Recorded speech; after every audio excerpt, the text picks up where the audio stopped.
Battle-tested in 2019, many are calling them the best high school football team in America. Modern Day High School out of Santa Ana, California has played in Arizona, and now they make their way out to the nation's capital for their second coast-to-coast action in just 3 weeks.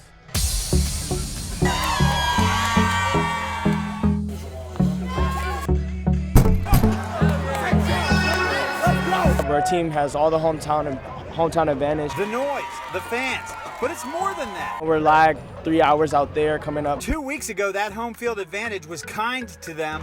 They knocked off the #1 team in the country, St. Francis Academy out of Baltimore, Maryland, 34-18 on a neutral field, just 23 miles from their campus in Santa Ana.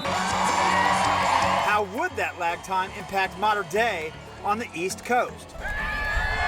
This game did start out a little odd. 2 separate plays that would have ended St. John drives with Modern Day recovering a fumble deep in their territory were overturned by the Stripes, calling them incomplete passes. A few plays after that one, St. John's quarterback Soljay Mayava hits Caleb Coombs in the end zone,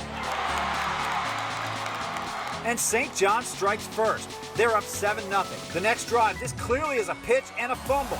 Should be Modern Day football at the 20.5-yard line. That was 2-3 yards behind. There is nothing to discuss here. Is he going to reach out? They ruled it an incomplete pass. That is the second wrong call that's gone against this Modern Day defense. Doesn't matter. Bryce Young and this highly skilled offense are all business. He caps off a drive with 4:24 to play in the first quarter with this strike to Cody Epps. We're tied at 7. Still first quarter. Watch this beast grab by Karan Ware-Hudson over Jamel Overton. In the end zone, that gives Modern Day their first lead, 13-7. Nothing you can do. Karan Ware-Hudson, go up. Look how strong those hands are. He's able to maintain possession, just rip it away. Watch Tautai Marks here. He wants some, feeling the love. With 3:20 left in the first half, Quincy Craig takes it off the left side. And he's got room to run, takes it to the house, and puts the Monarchs up 20-7. Tautai Marks is back. He's the loving kind. But St. John's fighting back. Just a little over a minute left in the half. Soljay Mayava drops back. Can't find anyone. He takes it himself off the left side and crosses the goal line with just 1:02 left in the half. St. John's cuts the lead to 6, 20-14. Modern Day coach Bruce Rowlandson is not going to play it safe. He takes a few shots downfield. Alakai McDaniel steps up big, running stride for stride with Cody Epps. Says, don't bring that in here. The Cadet defense holds. Gives the ball back to Soljay with just 42 seconds left in the half. With not much on the clock, it looked like this drive was going to run out of time and fizzle. Just 10 seconds left in the half. Soljay Mayava launches one down the left sideline to 5'6", 165-pound Jamar Curtis, who electrifies the crowd and ties up the game.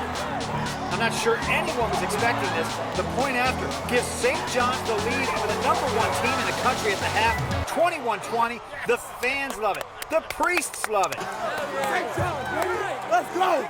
First drive of the second half, Bryce Young takes control. He hits C.J. Williams a couple times on this drive. This one is for 11 yards, and in the end zone, they score and go up 27-21. How would St. John's respond? Well, David Bailey responds for Modern Day. He gets to Soljay. Soljay coughs it up. Rayshawn Davis comes up with it and gives Bryce Young the ball at the St. John 11. The very next play, Bryce Young to Christian Dixon in the back of the end zone, and it's now 33-21. Next time Modern Day touches the football, Bryce Young goes yard to Cody Epps.